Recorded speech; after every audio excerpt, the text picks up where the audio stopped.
Hello everyone, मेरा नाम वैशाली अग्रवाल है। फैश टू कंसल्टेंसी की तरफ से आप लोगों का आज ट्रेनिंग सेशन है केमिकल सेफ्टी एंड एमएसडीएस पर।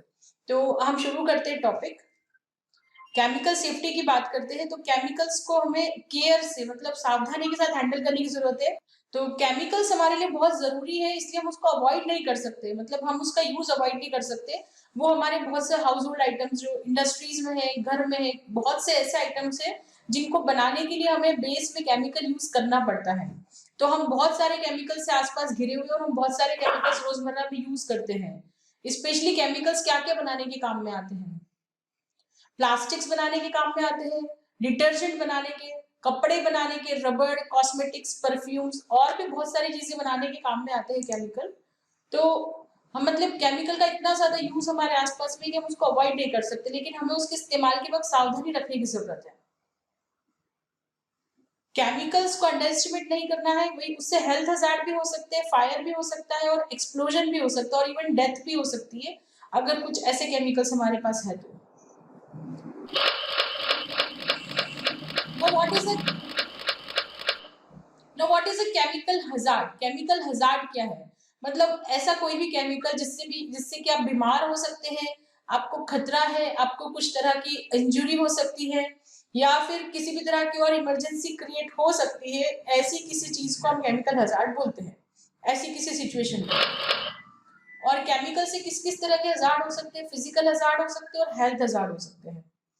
अब हमको पता कैसे चलेगा कि हुआ है? तो ये तीन चार चीजों पर डिपेंड करता है और उसके सिम्टम्स क्या क्या है।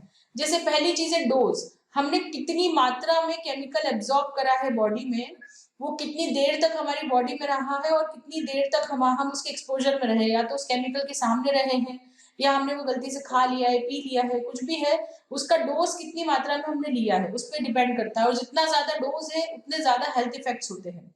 फिर केमिकल के कुछ दो तीन तरह के इफेक्ट्स होते हैं। पहला तो एक्यूट इफेक्ट होता है, दूसरा क्रॉनिक इफेक्ट होता है। एक्यूट इफेक्ट वो होता है जो इमीडिएट दिख जाएगा, जैसे आपने केमिकल गलती से अगर पी लिया तो आपको सीने में जलन होने लग जाएगी, पेट में जलन होगी, या फिर आपको उल्टी हो जाएगी, या एकदम से कुछ भी रहेगा, आपकी आंखें जल रही है अगर आपने गलती से उस केमिकल के पास ज्यादा देर रह ली, उसके वेपर चले गए, तो ये एक्यूट इफेक्ट है। क्रॉनिक इफेक्ट वो होते हैं जो लंबे वक्त में सामने आते हैं। लंबे वक्त में जो सामने आते हैं ना, जैसे कि आपने सुना होगा हिरोशिमा नागासाकी पे एटम बम गिराया गया था। तो वो एटम बम गिराने के बाद कम से कम 50 साल तक उसके इफेक्ट वहां पे देखे गए। तो वो थे क्रॉनिक इफेक्ट, राइट। जैसे भोपाल गैस डिजास्टर जो इसी महीने दिसंबर में ही हुआ था, 2 और 3 दिसंबर की रात को। तो वो Bhopal gas disaster also comes in chemical disaster. तो उसमें भी वो डिजास्टर के बाद भी कई सालों तक वहां पे उसके इफेक्ट देखे गए। एक्यूट इफेक्ट्स तो थे जो थे इसी, क्रॉनिक इफेक्ट में बहुत लंबे वक्त तक वहां पे देखे गए लोगों में इफेक्ट्स, तो वो क्रोनिक इफेक्ट्स में आ जाता है। मतलब आपको बहुत लंबे वक्त के बाद उसके असर पता चलेंगे।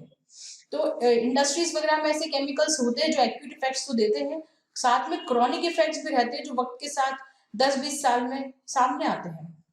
फिर इंडिविजुअल वेरिएबिलिटी की बात करते हैं तो हर किसी की अपनी अपनी क्षमता होती है केमिकल्स के साथ डीलिंग की। केमिकल तो अपना असर छोड़ेगा, लेकिन हमारी जो ह्यूमन बॉडी है वो भी उस चीज को कैसे एक्सेप्ट करती है उस पर भी डिपेंड करता है, स्पेशली क्रॉनिक इफेक्ट्स के मामले में।